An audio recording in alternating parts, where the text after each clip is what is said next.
네, 안녕하세요. 류수연입니다. 웹소설 장에서 가장 중요한 비평이 무엇일까라고 생각을 했을 때 가장 주요한 흐름으로 우리가 주목해야 하는 건 댓글이 아닌가라고 생각을 했고, 그 지점에서 이 이야기를 좀 던져보려고 했습니다. 작가도 작품도 그리고 독자마저도 넘쳐나는 저 시장의 호황 속에서 사실 유독 비평의 자리만큼은 찾기가 정말 어렵지 않나라는 생각이 계속 듭니다. 새삼 여기에 그 자리가 마련되지 않다고 해서 서운할 일은 아니라고 생각이 듭니다. 하지만 서운하지 않다고 해서 문제점이 없는 건 아니죠. 비평의 자리가 유독 없다라는 것은 자본이 잠식한 시장의 논리 안에서 사실은 그 논리를 그대로 긍정하고 그 논리 안에 그냥 순응하는 흐름으로 갈 수 있다라는 큰 위험성이 있다라고 생각을 합니다.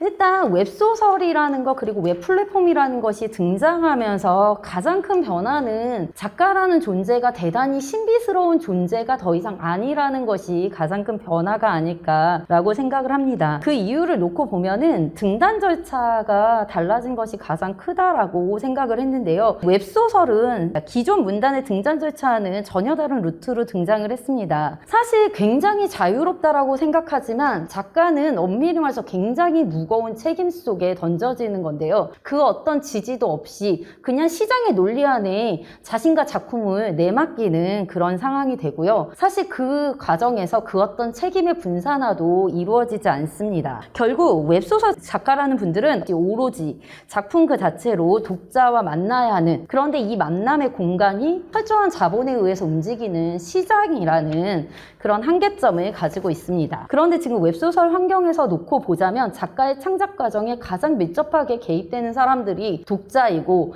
또 그 뒤에 있는 플랫폼이라는 지점들이 있습니다. 그럼 이렇게 될 수 있었던 가장 큰 원인이 뭘까라고 놓고 봤을 때 플랫폼이 가지고 있는 환경 자체, 그래서 회당 결제되는 경제적인 구조 이런 것들이 가장 큰 특수성을 만든 것이 아닐까라고 생각을 했습니다. 그리고 나서 이런 작가의 변화를 주도한 독자의 모습을 살펴봤는데요. 웹 기반 콘텐츠에 오면 댓글의 위력이 굉장히 큰데요. 보다 댓글이 중요한 이유를 놓고 보자면 그것 자체가 독자의 주체성이라는 문제를 도드라지게 만들기 때문입니다. 사실 그 이전까지 댓글만큼 분명하게 그리고 물리적으로 확실하게 독자의 주체성을 드러낼 수 있었던 그런 창구 같은 것들이 존재하지 않았거든요. 그런데 이 댓글을 통해서 사실은 무엇이 독자를 프로슈머라고 부를 수 있게 만들었느냐라고 놓고 본다면 결국에 댓글인 거죠. 작가의 창작 과정에 참여할 수 있고 그리고 자신이 의도하는 방향을 요구할 수 있으며 그걸 통해서 여론을 형성할 수 있는 존재로서 자신의 위력을 드러냈다고 생각을 합니다. 그리고 그 결과 현재의 댓글은 웹 플랫폼에서 무엇이냐라고 놓고 보면 작가의 웹 콘텐츠 안에서 서브 콘텐츠로서 기능하고 있는 것이 아닐까라고 생각할 수 있습니다. 이런 댓글이 사실은 지금 현재 웹 플랫폼에서 어떤 방식으로 활용되고 있느냐를 진지하게 보면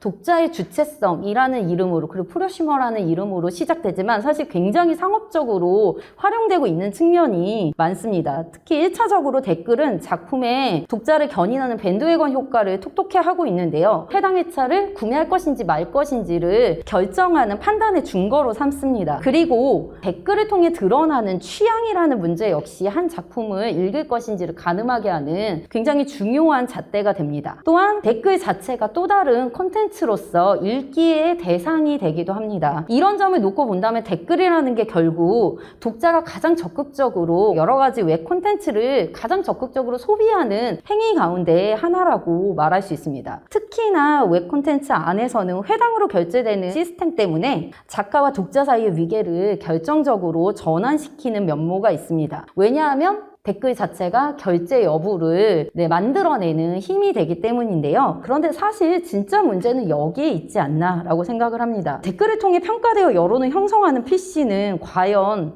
비평의 자리를 대체할 수 있는 걸까요? 대체하고 있는 걸까요? 그리고 더 나아가서 한 작가 개인과 그의 작품을 평가하는 기준이 윤리성이나 정치성만으로 평가될 수 있는 걸까요? 저는 이런 부분이 현재의 문제점을 드러낸다라고 생각을 합니다. 그래서 결국 이런 웹 플랫폼에서 담론장이라는 것이 가능하려면 어떻게 해야 하는가에 대해서 좀 더 우리가 진지하게 고민해봐야 하는 시간이 오지 않았나. 댓글이 너무나 많아지고 왜 콘텐츠가 늘어나면 늘어남에 따라 오히려 비평의 자리는 더 공허해지고 있지 않나 라는 생각이 듭니다. 댓글이 독자 간의 소통이라고 생각하기 쉬운데 엄밀히 말해서 댓글의 출발점은 작가와 독자 간의 소통입니다. 작가가 댓글을 달고 거기에 작가가 댓글에 참여하면 참여할수록 더 많은 독자들이 움직이거든요. 그런데 이걸 놓고 보면은 댓글 자체가 일종의 팬덤화하고 있는 그런 추세가 점점 있고요. 실질적으로 웹소설이나 웹툰의 댓글을 보면은 작가가 참여할 때마다 작가님에 대한 열광을 올리는 굉장히 많은 댓글들이 움직이거든요. 그 안에서 비판적인 목소리를 내는 댓글들은 오히려 굉장히 많은 사람들한테 지탄을 받고 왜 여기 들어와서 이런 것들을 남겼냐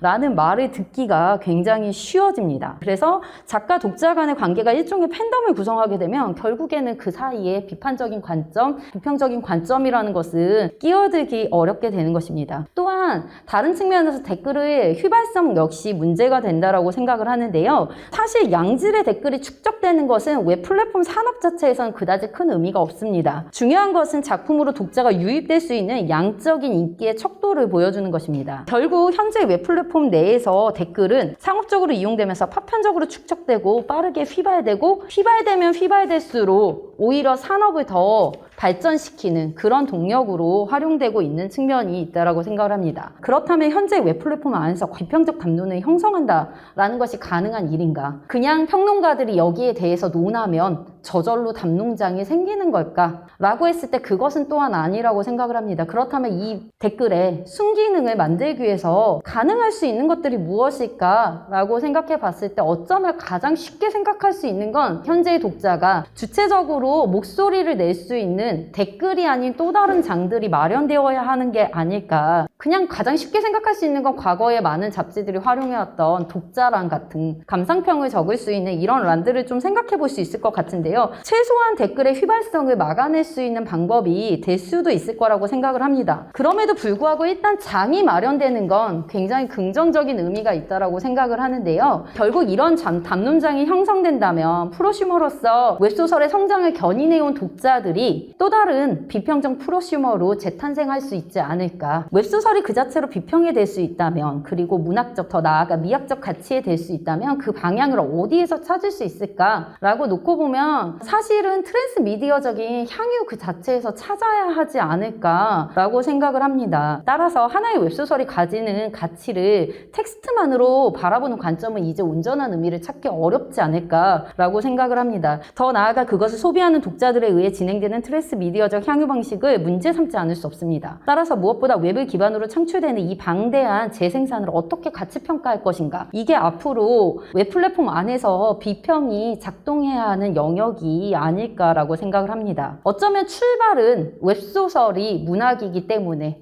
텍스트라는 어떤 출발점을 가지고 있기 때문에 우리의 출발은 문학일지도 모르겠습니다. 문학평론일 수도 있고요. 그러나 출발점이 그렇다고 해서 결코 그 귀결점이 문학일 수는 없는 것이 현재의 웹 플랫폼의 상황이 아닐까라고 생각을 해봤습니다. 여기서 제 발표를 마치겠습니다. 감사합니다.